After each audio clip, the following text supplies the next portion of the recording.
All right. Well, this is week 4, lecture 2, and this is a continuation from the previous lecture. And I just wanted to take a few moments and kind of bring us back up to where we were again. Again, we talked about the first 3 weeks of laying the groundwork. This week we're moving into sort of some of the practical applications of what does it mean to do this kind of ministry, this missional ministry to which we've been called to by God. And we started with saying that there's a certain kind of leadership that's going to be required to move us from where we've been to where we're going to be. And but part of that emerges from the kinds of questions we've asked. So in the first lecture, we talked about asking 3 different questions. The first question is, are we willing to pay the cost, recognizing there is a cost to be paid by people who are going to make a shift from a centripetal to a centrifugal model of ministry? The second question, are we willing to ask bigger questions, not simply what is God's will for the church, but what is God's will for the community in which the church finds itself? And the third question, of course, what kind of stories are we going to tell? Stories that are compelling, that ignite missional imagination. The fourth question that I want us to ask is, too often churches see what we talk about in terms of missional ministry and missional engagement and look at their church and they see only the deficit, the scarcity that's there. We don't have enough building, we don't have enough people, we don't have enough money. And so we sort of live in a scarcity mindset, especially in a post-Christian context in which people don't come to church as often and people don't give as much.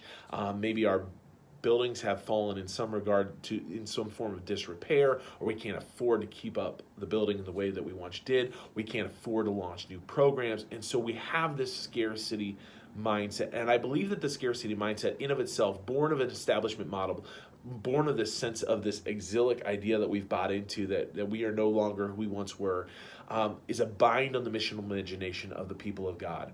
And this is where I think churches opt for what they've always done rather than leaning into what could be, because they can't imagine how they can participate. I want to say this, and I need you to hear this, and I think Pastor Brett set the tone right off the bat in the first lecture of this class, is that it doesn't matter the size or the number of people or the kind of budget you have in order to be missional. Missional is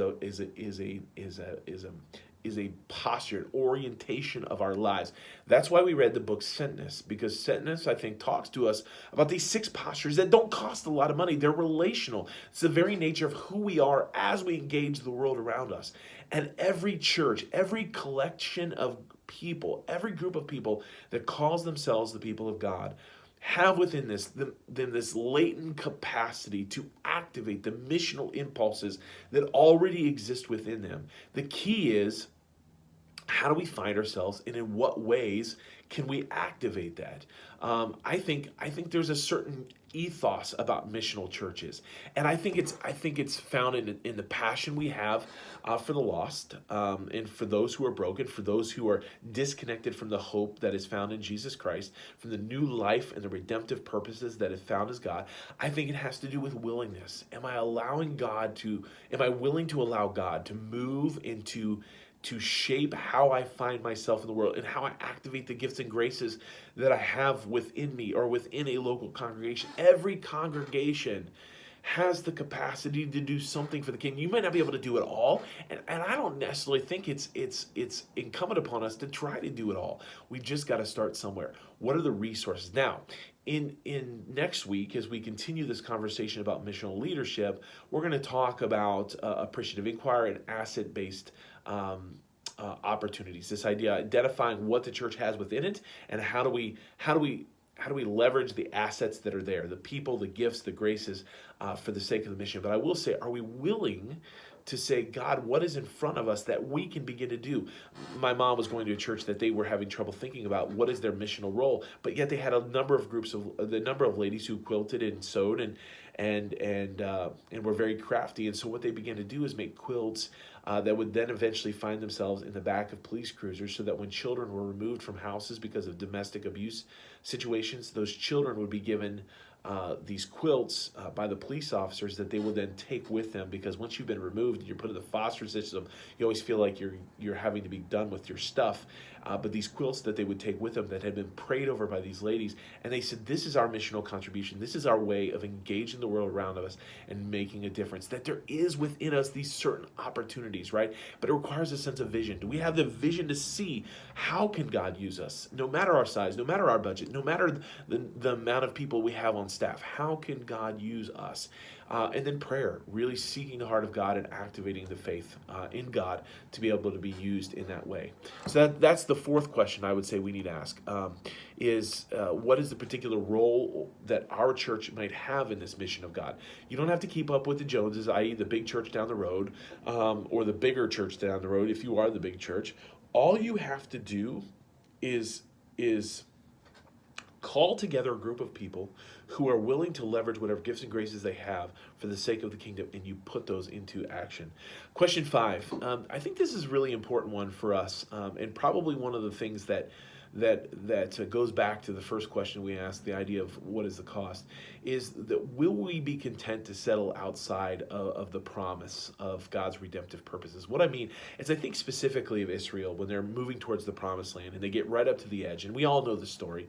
12 spies are sent in, 10 come back and say, no, there's no way we can do this. Joshua and Caleb, of course, come back and say, yeah, like God has given us this, and we need to lean in, we need to trust him, we need to go, we need to move forward. And yet we understand that from the story they opted for the 10 voices of dissent rather than the 2 voices of faith. And I think this is the nature of what happens to a lot of churches. Churches bring on a young pastor because they want change. The young pastor comes in full of ideas and passion. They have a few board meetings, and they start to explore different opportunities. They start to assess the cost, and they get right up to the edge in which they can really break out and really begin to do some amazing things. And the church just says, this is too much, too fast, too far. This is not what we want. This is not what we like. And so they content themselves with settling just outside the promise. And you've got to be able to ask the question as a leader, how do I navigate that space? Do I have the kind of resilience to stay true and stay with it? Did you ever notice that Joshua doesn't just abandon that moment, that he sticks with them for 40 years in the desert before he has an opportunity to lead? Are you willing to stay with it for 4 months or 4 years to be able to see the kind of transformation? Or is your calling requiring you to be able to be in a place that is more missionally engaged? There is a question that you have to ask about your own capacity and competencies and passions in those regards. But I think that is an important question for you to ask him. And the question then it becomes, are we going to just settle and recognize that for 40 years they navigated the life just outside the promised land, and not all of it was bad. They were still fed, they were still cared for, there were still victories to be won, and yet it was not what God had for them. And I think that's what happens to the church too often, is we don't stay out on the edge of faith and on the edge of mission, and we settle to be content with just leaning back and leaning into what we've always done, and we settle outside the promise. The 6th question, and again, I think this is a really important question for us as we lean into this week, is will you be a dust kicker or a dust settler? Okay, and the word is diakonos from the Greek. It literally means dust kicker. It means the one who, when the master calls, kicks up dust, eagerly desiring to get to the master and fulfill the master's calling, or the master's directives, right? That's what diakonos is, one who kicks up dust because they're so eager to fulfill the calling of the master. But I think many of our churches are content, and many of our pastors have settled into being dust settlers. We don't want to stir up the dust. We don't want to make a mess, right? And churches, pastors who get discouraged because their churches don't move fast enough in the way they thought they would, or they haven't seen the success that they thought they would, tend to settle into just the normative assumptions of church life. And we have a lot of churches we're putting to rest because that has been the case. Leadership, not only pastorally but also on boards and teams, have just settled the dust. They're okay with things the way they are. They're okay with the status quo, and instead of growth, there's a sense of decline, and eventually they're just going to die. And so you have to ask the question: are you going to be a dust kicker, or a dust settler? That's a really important question for us to ask. But again, all of these are tied in together. if you're going to say you're going to be a dust kicker, there is going to be a cost associated with that. So these are the 6 questions that I think churches need to ask. What is the cost, right? That's the first question we want to ask. Is this God's will for us? And are we willing to ask those bigger questions? What kind of stories are we willing to tell? What is our particular role or place in this mission of God? Will we be content to settle outside the promise? And are we going to be a church? Are we going to be a leadership team full of dust kickers? So that sets the tone, okay? That gives us some direction about how we begin to ask the kinds of questions of what kind of leadership is this going to require. The next lecture I'm going to talk about is how we got into the CEO mindset, in which there's one hierarchical leadership, and then how do we begin to see ourselves outside of that. And I'm going to use a couple so lecture 3 is going to talk about sort of a CEO style of management. Lecture 4 is going to explore the biblical narrative of Nehemiah and see what we can learn from Nehemiah's story. And then in lecture 5, we're going to explore the Ephesians model of ministry, which is called APEST. And then that'll take us through this week. So I want to set some biblical ground and this idea of the kind of questions and the biblical ground for the kind of leadership we're looking into.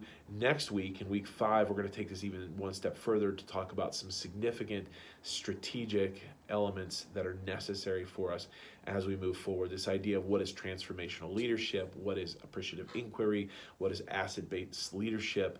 We're going to talk about those things in week 5. So that gives you a little bit of trajectory of where we're headed over the course of this week and next week.